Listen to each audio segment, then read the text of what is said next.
Tengan ustedes muy buenas noches y bienvenidos a un nuevo programa de Los Consejos de Manolo, que semanalmente nos reúne a la mesa familiar a hablar de temas de interés por el bienestar, por la salud, por la prevención, ¿no es cierto? Hoy, nuevamente en un día atípico, un lunes, saben que estamos con el tema del fútbol y que seguramente mañana van a querer ver el partido de River, sobre todo los seguidores, ¿no? Así que adelantamos un día porque tampoco queríamos dejar de hacer este programa que para nosotros es muy importante. Es la primera vez este año que vamos a hablar de traumatología y ortopedia infantil. Hay temas muy interesantes, temas que ustedes pueden, digamos, abordar desde su casa, como siempre hacemos, con preguntas, con inquietudes, acompañándonos como desde ya hace 15 años. Y para eso hemos convocado hoy al doctor Leandro Fernández. El doctor Leandro Fernández es, como ustedes ven, una persona muy joven. Gracias a Dios tenemos especialistas muy jóvenes. Él es especialista en, como les decía, en traumatología y ortopedia infantil. Él hizo la carrera de medicina en la Universidad Barceló, la residencia de traumatología general, porque ustedes saben que para ser traumatólogo infantil primero hay que ser traumatólogo general, ¿no? La hizo en el SAMIC del Dorado y después se fue al Hospital Garrahan, un hospital de excelencia, como ustedes saben, para especializarse en esto, en traumatología y ortopedia infantil, una especialidad que no abunda en la provincia, por lo cual me imagino que el doctor estará bastante cargado de trabajo. Pese a eso, se hizo un tiempito hoy para venir a contarnos, y quiero contarles que vamos a hablar de las cosas más básicas, ¿no es cierto? La traumatología es muy amplia, pero hemos decidido hablar de 3 o 4 temas puntuales. Como yo les decía, vamos de arriba hacia abajo. Vamos a comenzar por la cadera, con sus problemas, con una enfermedad muy frecuente y sobre todo muy invalidante si no es diagnosticada a tiempo, que es la displasia de cadera, y ahora Leandro nos va a explicar perfectamente bien. Seguiremos con las rodillas, con el genuvalgo, el genuvaro, vamos a pasar por los tobillos y vamos a terminar por último por las consultas casi más frecuentes, diría, que son los problemas en los pies, ¿no es cierto?, pie plano, todas las dudas que ustedes quieran sacarse. Aprovechen, hoy es el día para hacerlo. Así que, Leandro, muchas gracias por venir. Un placer contar acá con tu presencia en el estudio. Buenas noches, doctor. Primero que nada, muchas gracias por la invitación. Por favor. Es un placer para mí poder compartir esta charla con usted acá y con toda su teleaudiencia. Bueno, como bien dijo, yo me formé en la provincia, en el interior, en el Hospital del SAMIC del Dorado. Tuve toda mi formación ahí de traumatología y ortopedia general. En donde también se tocaba un poco de traumatología infantil, y ahí fue donde comenzó mi amor por la traumatología infantil, y también viendo un poco, como usted dijo, la falta que había de especialistas en toda la provincia y en todo el nordeste en realidad. Entonces, bueno, de ahí surgió la idea de poder ir a Buenos Aires y formarme en esto, y con la idea siempre de volver a la provincia que me abrió las puertas y me dio la posibilidad de formarme también, ¿no? Perfecto. Y hoy les quiero contar que él está trabajando en los dos ámbitos, ¿no es cierto? Está trabajando en el Hospital de Pediatría, él es médico de planta del Servicio de Pediatría del Hospital Fernando Barreiro. Ahí trabaja mucho en algo que es difícil, que es duro, ¿no es cierto?, que es discapacidad, ¿no?, con todos los chicos con problemas como el meningocele, parálisis cerebral, con todos los trastornos que trae esto en la parte motora, en la parte motriz. Y también desarrolla su actividad en el norte, en toda la zona norte, con base en El Dorado, una vez por semana al SAMIC del Dorado, ahí atender a todos los pacientes que vienen de Iguazú, del Soberbio, ¿no es cierto?, de San Vicente. O sea, una tarea dura realmente. Y en el ámbito privado tenemos la suerte de contar con él en el Sanatorio Borati. Ha venido a llenar un vacío que teníamos allí, ¿no es cierto? Entonces, más que bienvenido con nosotros. Así que, bueno, la idea es comenzar, doctor, como decíamos, un poco por ahí te voy a decir doctor, por ahí te voy a decir doc, por ahí te voy a decir Leandro. La idea es comenzar un poco primero por Lo que es un poco más, no sé si más frecuente, pero más comprometedor, ¿no es cierto? Es la parte de las caderas, ¿no? La cadera, sí. Bueno, a mí me gustaría comenzar a abordar un tema, si bien no parece frecuente, pero en realidad es mucho más frecuente de lo que realmente aparenta. Sí. Estoy hablando de la displasia en el desarrollo de la cadera. Es un término que abarca varias patologías, ¿sí? Anteriormente, estoy hablando hace 30 años atrás, esta patología se conocía como luxación congénita de cadera. Ese término ya dejó de utilizarse para comenzar a hablar de una displasia en el desarrollo de la cadera. Y esto se produce porque dentro de esta patología tan invalidante hay diferentes grados en los cuales podemos encontrar dentro del paciente que se va evaluando. Si bien la más grave es la luxación, que es una pérdida total entre los dos componentes de la articulación, también hay grados menores que, si no son detectados y no son tratados a tiempo, podrían llegar a producir una discapacidad, una malformación incapacitante. Bien. Para comenzar a hablar del tema, me gustaría explicar precisamente qué es la cadera. Sí. La cadera es una articulación, es la articulación más grande del cuerpo. Explico esto porque a veces se tiene el concepto de que la cadera es o la hemipelvis o toda la parte superior del miembro inferior, ¿no? Sí. Pero lo cierto es que estamos hablando de dos superficies articulares que están en íntimo contacto. Uno es que viene o es aportado por la pelvis, que es el acetábulo, y la otra parte sería la cabeza del fémur en su extremo proximal, que forma la parte más bien cóncava en donde se articula la cadera. ¿Sí? Tenemos algunas imágenes de estas. Bien, acá podemos ver lo que yo les muestro. Sí. Por parte del acetábulo a nivel de la pelvis, se forma como un plato, ¿sí? Para que se entienda, sí, el cual recibe a la esfera, que es la parte circular, que la conocemos como cabeza fémur. La cabeza del fémur, correcto. Exactamente. Bien. Y de acá hay que saber diferenciar 4 entidades. La principal y la más común de ver en el consultorio, y por ende es la menos diagnosticada en cuanto a su entorno, es la displasia acetabular, que es el grado 1 en la displasia del desarrollo de la cadera. Sí. La displasia acetabular es cuando todos los componentes de la cadera están ubicados en su lugar, pero el acetábulo, en lugar de ser cóncavo y cubrir completamente la cabeza femoral, más bien es plano y no es profundo, no tiene un trasfondo. Está bien. ¿Sí? Eso va a producir en el tiempo, y a medida que va creciendo y va subiendo de peso y comenzando a caminar el paciente pediátrico, una dislocación, una subluxación a nivel de la cadera. Sí. Lo que va a llevar en el tiempo a producir una malformación en la cadera y por ende todo el desarrollo anómalo de esta articulación. Está. Como se puede ver en la primera imagen, ¿sí? La segunda entidad que hay que tener en cuenta es cuando la cadera ya está en un estadio superior, que es una subluxación, ¿sí? La articulación todavía está en contacto, pero se puede notar, como la imagen lo muestra, que está separado del acetábulo y un poco ascendido. Bien. ¿Sí? Bien. Una tercera imagen sería ya una luxación, y después una luxación alta, que ya es algo grave. Más grave, exactamente. Teniendo en cuenta estas 4 entidades, ¿sí?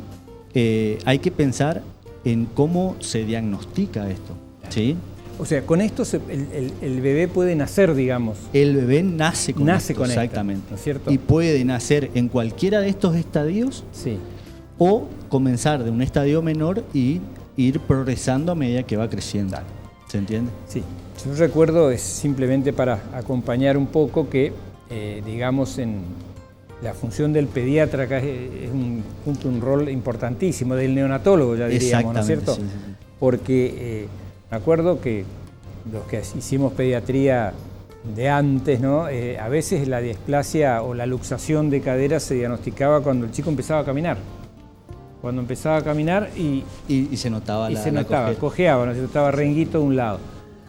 Eso es lo que uno quiere evitar, ¿no? Con un examen adecuado, con un diagnóstico precoz. Exactamente. Dentro del examen clínico, que generalmente esto lo hacen los neonatólogos cuando el bebé nace, hay que tener en cuenta los signos directos y los signos indirectos. ¿Sí? Y como para tener en cuenta los signos directos y los más fidedignos, son los signos de la maniobra de Ortolani, que es cuando una cadera está luxada y se siente la reducción, o sea, la vuelta a su lugar. Eso sería Ortolani. Y la maniobra de Barlow es cuando una cadera está en su lugar y por una maniobra de estrés se produce la luxación de la cadera. ¿Sí? Bien. Antiguamente esto eran los signos más fidedignos que había. Ahora, con el paso del tiempo y con las nuevas incorporaciones de estos otros diagnósticos, eso perdió un poco también el reconocimiento que tenía antes y bajó el porcentaje de credibilidad de esto. ¿Sí? Porque tranquilamente puede ser una subluxación o puede ser una displasia acetabular y la movilidad de la cadera va a estar totalmente normal. Ajá, claro. Entonces se está perdiendo la posibilidad de diagnosticarse una displasia acetabular en el momento del nacimiento, vamos a decir, ¿sí? O perinatal. Exacto. ¿Sí? Es lo que nos estás contando acá, no son estos pasos, ¿no es cierto? Exactamente, son esos pasos que se van siguiendo, ¿sí? Bien. Esto, quiero hacer hincapié en esto que viene a continuación, ¿no? Hablé de los signos directos y hay signos indirectos también, ¿sí? Los signos indirectos puede ser el acortamiento de un miembro, a nivel de los pliegues cutáneos, ¿sí? Que haya una discrepancia en la altura de los pliegues cutáneos. Otro signo indirecto es la incapacidad para producir una abducción correcta en la cadera. O sea, abrirlas. Exactamente, que sea asimétrico ese examen. Sí. Esos son todos signos indirectos. Y a esto hay que sumarle los factores de riesgo. ¿Sí? Los factores de riesgo son sumamente importantes y los voy a nombrar ahora porque me van a dar el puntapié a lo que quiero llegar. El principal factor de riesgo es a veces algo hereditario, ¿sí? Que en la familia haya antecedentes de esto, ¿sí? De que haya una patología o algún padecimiento al respecto, ¿no? Sí. Otro factor de riesgo es la posición podálica dentro de la panza durante casi todo el embarazo. O sea, ¿sí? el bebé que está de cola, digamos. De cola, de nalga, ¿sí? De colita. Y un factor de riesgo también muy importante es el sexo femenino. Es más frecuente en las mujeres. Es 3-1, eso está demostrado, más frecuente en la mujer. Y esto se debe, o hay una teoría, ¿sí? Que refiere que en el tercer trimestre de embarazo la mujer libera una hormona, ¿sí? Que se llama relactina, ¿sí? Y esta hormona lo que produce es justamente una relajación a nivel del anillo pélvico, sobre todo en la articulación del pubis y las sacroilíacas que están por detrás, para ir preparando a la pelvis de la mujer para producir el parto, ¿sí? Por supuesto que esta hormona pasa a través del cordón umbilical hacia el bebé, ¿sí? ¿Y qué pasa? La mujer tiene mucho más receptores que los hombres. Entonces se ve mucha más relajación de todo lo que sea a nivel articular en una mujer, o sea, en un bebé femenino que en un masculino. Y esta es la teoría que se está manejando de por qué el sexo femenino es más frecuente. Más frecuente. ¿sí? Bien. Y bueno, hay otros también, por ejemplo, que sea el primer embarazo de la mamá, sería así. Sí. Esos son todos factores de riesgo. ¿Y por qué quiero hacer hincapié en eso? Porque la modalidad o la indicación que se está manejando con respecto a los métodos que se utilizan para el diagnóstico precoz se basa en eso, ¿sí? Lo último que se está usando es la ecografía, ¿sí? Bien. Sobre todo en los primeros meses de vida, ¿sí? Y lo segundo es la radiografía, pero la radiografía ya se la guarda o se lo espera hasta los 4 o 5 meses de vida, porque es en este tiempo en donde los núcleos de osificación del fémur, de la cabeza del fémur, se ven a nivel de la radiografía. Entonces, antes no tendría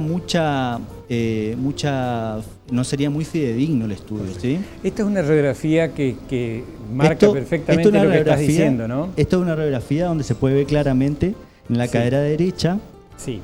Vemos la formación del acetábulo, sí. Vemos la impronta de un color un poquito más blanco en el borde del acetábulo, donde se nota que está apoyando perfectamente la cabeza del fémur. Sí. Ese es el estímulo que necesita el acetábulo para generar su trasfondo, su profundidad. Exacto. Que la cabeza del fémur ahí es donde va a ir a trabajar. Exactamente. Ahí podemos ver que ya está a un grado avanzado, es una luxación de la cadera izquierda, ¿sí? Y podemos ver la impronta que se forma, que nosotros le llamamos neoacetábulo, por encima de lo que sería el acetábulo normal, ¿sí? Por supuesto que esa cadera, diríamos, si separara ese bebé, estaría más arriba. Estaría un poco más arriba clínicamente, cumpliría con todos los antecedentes previos que habíamos dicho. Exacto. Eso lo que yo les digo es que teniendo este tipo de patología, todo lo anterior seguramente se presenta, ¿sí? El problema que tenemos en el diagnóstico es cuando es un grado menos, ¿sí? Por ejemplo, una displasia del acetábulo solamente. Exacto. Ahí es donde para esto por ahí nos sirven estas otras cosas, ¿no? Exactamente, sí. Ahí se puede ver.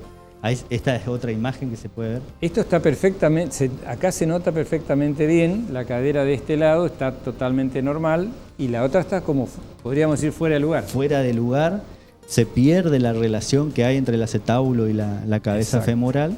Se puede ver como hay una diastasis, una diferencia, un aumento de espacio entre las dos, comparada siempre con la cadera normal de este lado, ¿no? Ahora, no es lo mismo, Leandro, detectar esto en el momento del nacimiento o a las 48, 72 horas que cuando el bebé empieza a apoyar los piecitos o cuando empieza a gatear o a caminar. Es más, ya está demostrado que el tratamiento precoz es mucho más mejor, digamos, por decirlo de alguna forma, en las primeras 6 semanas de vida. 6 semanas, mes y medio. Mes y medio, exactamente. Después funciona el tratamiento, pero la eficacia baja drásticamente en el porcentaje, ¿no?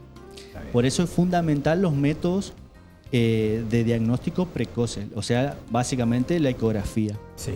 Y acá es donde existe la controversia, porque hay dos escuelas, por decirlo de alguna forma. La escuela europea y la escuela norteamericana, vamos a decir, de los yanquis, ¿no? Sí. Nosotros, por la cercanía que tenemos a Estados Unidos, estamos mucho más acostumbrados a leer y a tener en cuenta todo lo que la literatura de Estados Unidos, ¿no? Sí.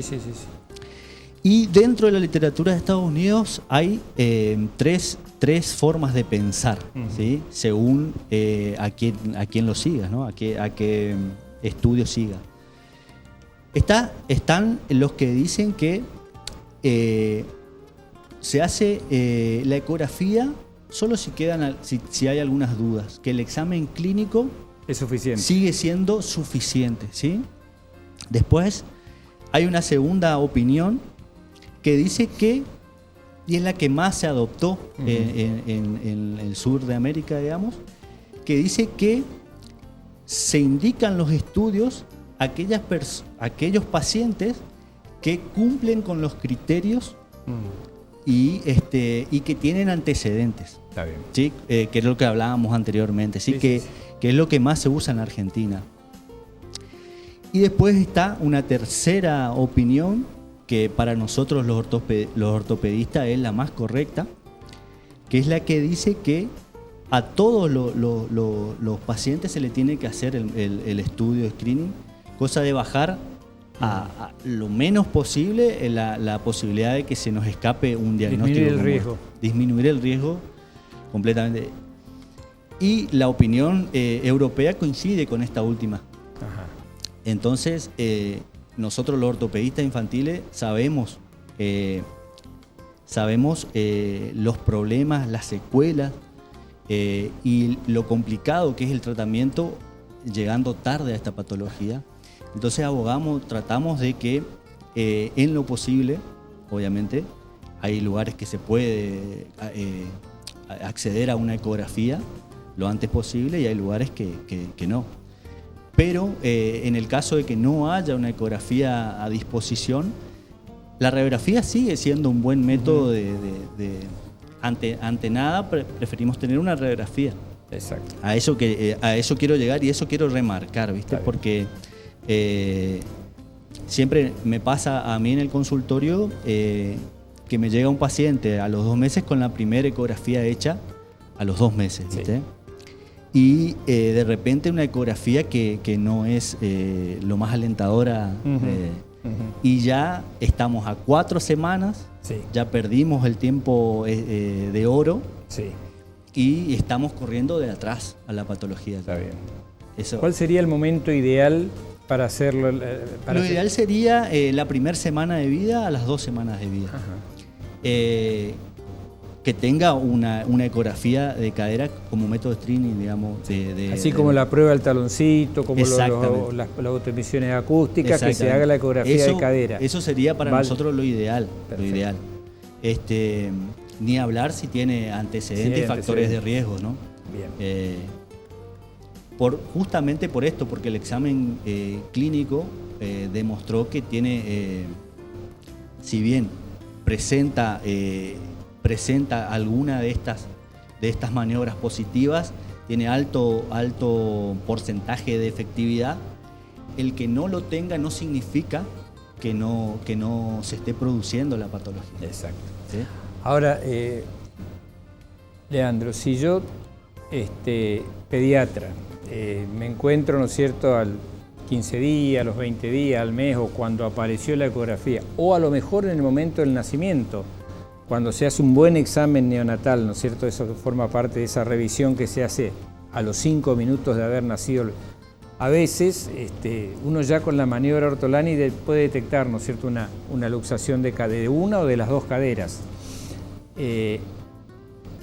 Lo correcto es, obviamente, es la derivación oportuna en tiempo y forma al especialista.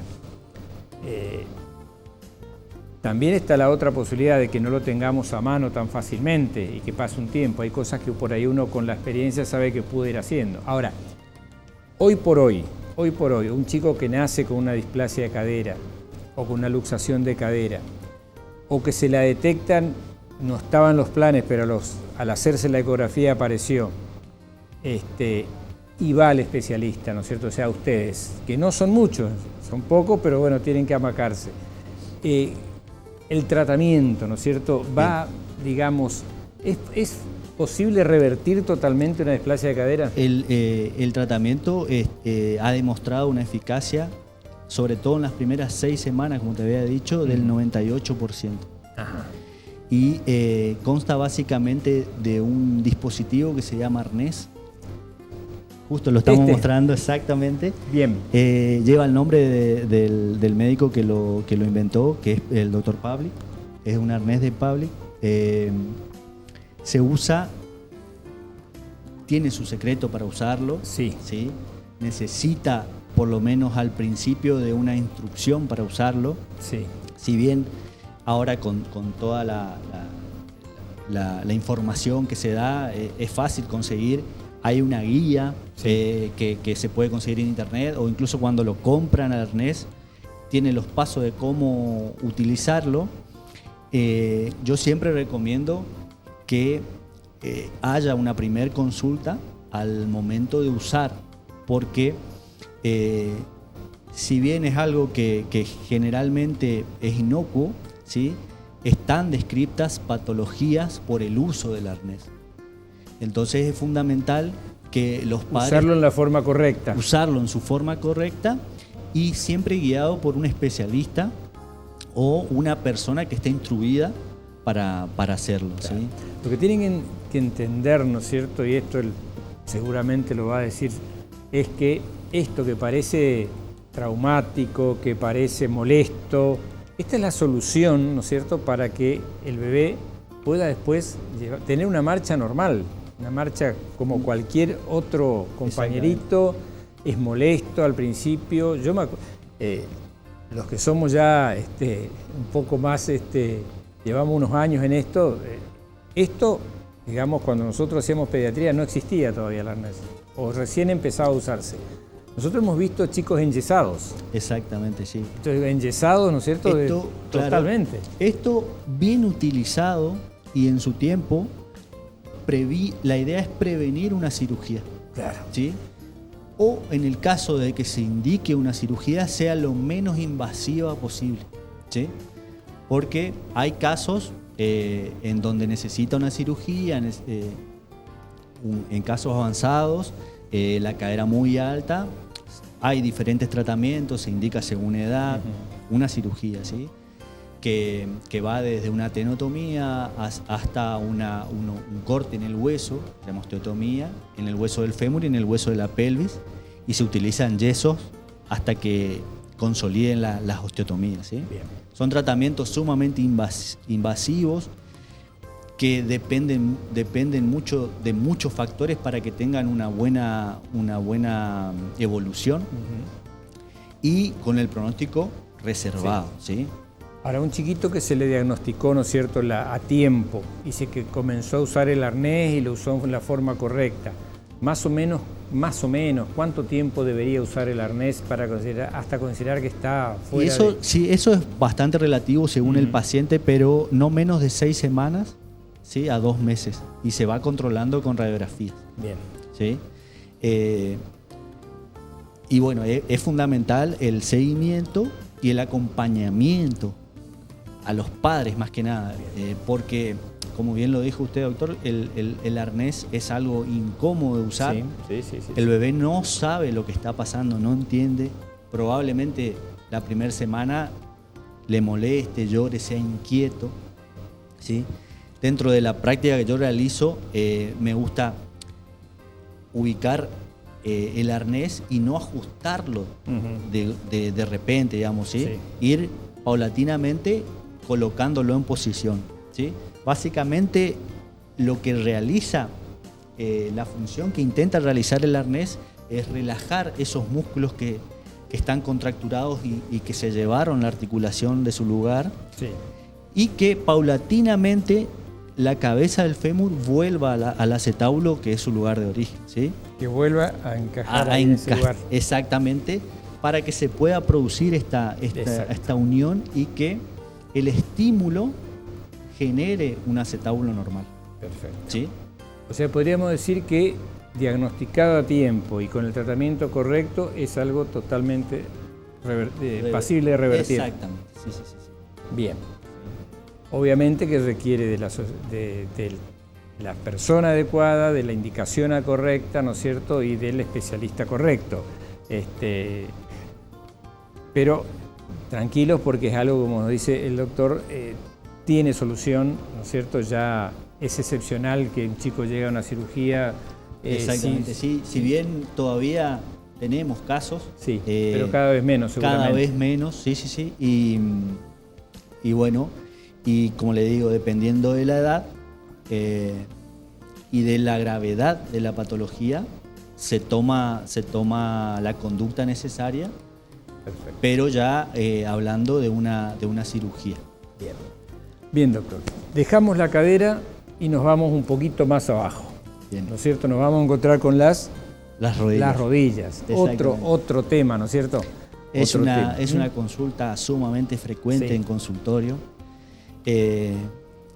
más que nada el hecho de lo que conocemos como rodillas hacia adentro, rodillas hacia afuera, o a veces también lo llaman pies de catres, ¿sí?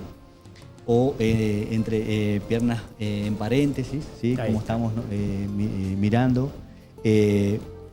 Quizás una imagen antes nos permite identificar cómo es el progreso fisiológico a nivel de las rodillas, ¿sí? Sí. Es sumamente frecuente que venga una mamá. ¿Puede ser? Exactamente, Bien. esta es la imagen, ¿sí? Una mamá con su primer bebé, Sí. ¿sí?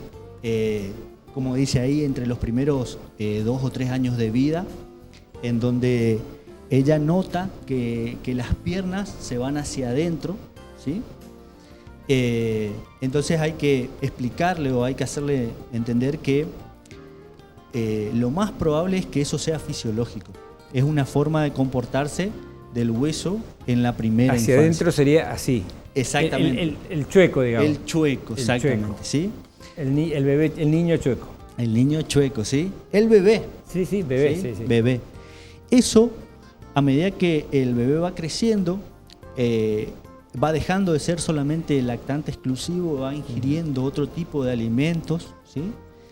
El hueso va produciendo, el cuerpo en realidad va produciendo otro tipo de metabolismo y el hueso va creciendo y se va alineando solo. ¿Sí?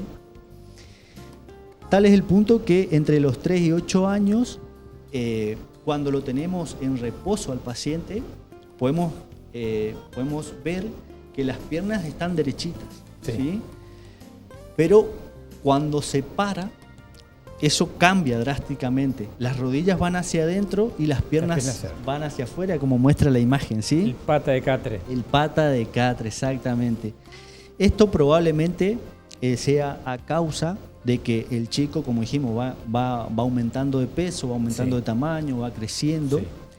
Y el aparato ligamentario de la rodilla todavía no está totalmente desarrollado. Entonces esto produce que las rodillas se metan hacia adentro y que se produzca el valgo de rodillas, ¿sí? Bien. Como lo muestra la imagen. Y esto se va alineando o mejorando con el pasar del tiempo, ¿sí? Bien. Obviamente todo tiene su rango de normalidad, ¿sí? Hay veces que esta desviación se produce en un mayor rango o es mucho más evidente, ¿sí? Entonces hay que tener en cuenta otro tipo de patologías, ¿sí? O a veces lo que se suele ver es que es asimétrica, ¿sí? Que una pierna presenta una forma un poco más alineada y la otra manifiesta el valgo o el varo de una forma mucho más agresiva o mucho más evidente. Bien. ¿Sí? Entonces nosotros tenemos una forma de diagnosticar y de seguir a estos pacientes, ¿sí? Y es pidiendo un estudio específico que es un escanograma, que sería algo bastante parecido a un espinograma a nivel de la columna, pero esto enfoca, el estudio se enfoca desde la cintura hasta donde terminan los pies. Es un escanograma, ¿sí? Dentro del escanograma lo que se evalúa son las zonas por donde pasa el eje mecánico de la pierna, ¿sí? Como muestra la imagen anterior, si me puede poner donde están los numeritos, hay zonas, ¿sí? Zona 1 es zona 1, zona 2, zona 3 hacia varo, y zona 1, zona 2 o menos 1, menos 2, menos 3 hacia el otro lado, ¿sí? Bien. Una alineación correcta o tolerable sería hasta más o menos la zona menos 2 o más 2, ¿sí? Pasando eso se considera que el eje está desviado, ¿sí? Entonces hay que pensar en otro tipo de causas, no fisiológicas, ¿sí? Siempre teniendo en cuenta la edad y siempre teniendo en cuenta la estructura física del paciente, ¿no? Bien.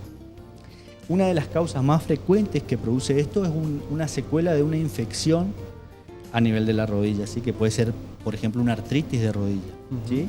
Y ahí está la imagen donde se ve una resonancia que recién estaba mostrando el director. Lo que produce la infección es que cuando ataca el cartílago de crecimiento o las fisis, ¿sí? Se puede producir un cierre de esa fisis en ese costado, en ese lateral, ¿sí? Que puede ser del lado de adentro o del lado de fuera. Sí. Y en el otro lado, sano, continúa el crecimiento normal. Entonces esto hace que el eje se desvíe, ¿sí? Y eso es una secuela gravísima porque dependiendo de la edad, por ejemplo, si le pasa a los 6 años al paciente, se calcula que más o menos una mujer puede crecer hasta los 13, 14 años, dependiendo de varios factores. De los 6 a los 14 tiene mucho tiempo para desviar ese eje. Bien. Entonces, lo más probable es que ese paciente necesite un tratamiento. Exacto. ¿Sí? Esa es la imagen. Que ¿sí? decías, Se puede ver en la resonancia cómo la infección tomó no solo el extremo distal del fémur, sí, sino que comprometió la fisis, o sea, el cartílago de crecimiento, ¿sí? Entonces, el hueso comenzó a crecer del lado sano, pero quedó estancado del lado que se afectó. claro. Por ende, el eje anatómico del cuerpo se desvió. Es lo que se traduce abajo. Se traduce abajo como una... Fíjense, en la pierna derecha Sí. se puede evidenciar un valgo que Sí. aparenta ser fisiológico. Sí, sí, sí. Pero del otro Eso lado ya no es hay un valgo asimétrico, ¿sí? Y mucho más marcado que del otro lado, ¿sí? Totalmente. Se ve muy bien en la foto posterior, ¿no? Bien. Otra patología es esto, ¿ves? Esto es una patología que se da en la primera infancia o en la adolescencia, Sí. ¿sí? Se llama enfermedad de Blount y es una afectación en el cartílago de crecimiento también, pero en el lado interno, ¿sí? Se produce un cierre del cartílago del lado interno y del lado externo continúa su crecimiento normal y produce un gen varo asimétrico totalmente patológico, como se puede evidenciar, ¿sí? Esto tiene un tratamiento, ¿sí? Que si se detecta en la primera infancia es mínimamente invasivo, ¿sí? Y acá es donde se está utilizando, este es un tratamiento nuevo que se está utilizando, que nosotros lo conocemos como crecimiento guiado, Sí. ¿sí? En realidad es un tratamiento muy antiguo que se perfeccionó. O sea, se tomó un tratamiento que se usaba antes, que tenía muchas fallas, se cambió el dispositivo que se utilizaba, se mejoró el dispositivo y los resultados fueron muchísimo mejores, mucho más alentadores, ¿sí? Perfecto. Antes se usaba algo que se llamaba grapa, ¿sí? Sí, sí, sí, Que era como básicamente como un clip Sí. que se ponía en el cartílago y se frenaba el cartílago, pero ese clip después era muy difícil de sacarlo, se rompía, tenía se infectaban mucho las heridas Sí. y demás, ¿sí? Ahora se usa este tipo de implantes, justamente lo está poniendo el director acá, Sí. se llama placa en 8, Ajá. ¿sí? Básicamente es una osteosíntesis con 2 orificios Son tornillos. y 2 tornillos, ¿sí? Se comporta como un candado, Sí, sí, frena el crecimiento en uno de los laterales según la necesidad del ortopedista, produciendo que el cartílago crezca del lado que no está bloqueado, alineando el eje según la necesidad que tenga el paciente, ¿sí? Bien. Esto es lo último que se está utilizando, tiene muy buenos resultados, es una cirugía mínimamente invasiva, le llamamos nosotros cuando el abordaje quirúrgico es muy pequeño. Pequeño. ¿sí? Claro, Obviamente, uno mira esto y parece una cosa, no, pero son cirugías. pero son cirugías muy chicas y Sí. son cirugías temporales, ¿sí? Porque cuando cumple la función este dispositivo se lo retira. Se lo va a retirar. ¿Sí?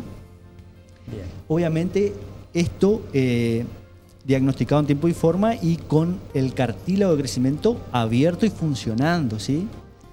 Después, cuando ya es preadolescente, adolescente o más grande, ya la secuela ya está instalada, el cartílago se cerró, hay otros tipos de cirugías, volvemos a lo anterior, ¿sí? Una osteotomía de alineación, probablemente una placa un poco más grande, un abordaje más grande.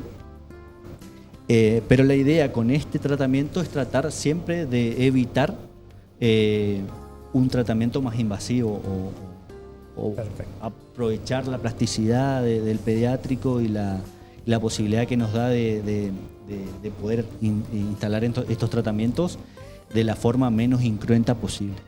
Perfecto. ¿Sí? Bien. Bueno, hablamos de cadera, de displasia de cadera, luxación de cadera, hablamos de las rodillas, de los problemas más frecuentes. Vamos a hacer les propongo un pequeño corte, un par de minutos, y vamos a volver a otro tema que es frecuente y no menos importante, que son los pies, ¿no es cierto? Desde los tobillos, los pies planos, o problemas en los pies que pueden aparecer. Así que vamos a dedicarle los últimos minutos del programa a charlar con el doctor de ese tema. Así que recuerden, estamos hablando con el doctor Leandro Fernández. Él es traumatólogo y ortopedista infantil con amplio desarrollo en el Hospital de Pediatría, prácticamente en el centro y norte de la provincia, y también en la parte privada con nosotros en el Sanatorio Boratti, en el centro Tahití también, donde trabaja con chicos discapacitados. Exacto. Con chicos. Después si tenemos tiempo, vamos a hablar un poquito también de estas cositas. Así que recuerden, pueden mandarnos sus mensajes vía WhatsApp. Está el teléfono de siempre, 3765-183000. Y bueno, si hay alguna inquietud, obviamente con ganas el doctor les va a tratar de solucionar. No se vayan, ya volvemos. Estamos hablando de temas de traumatología infantil.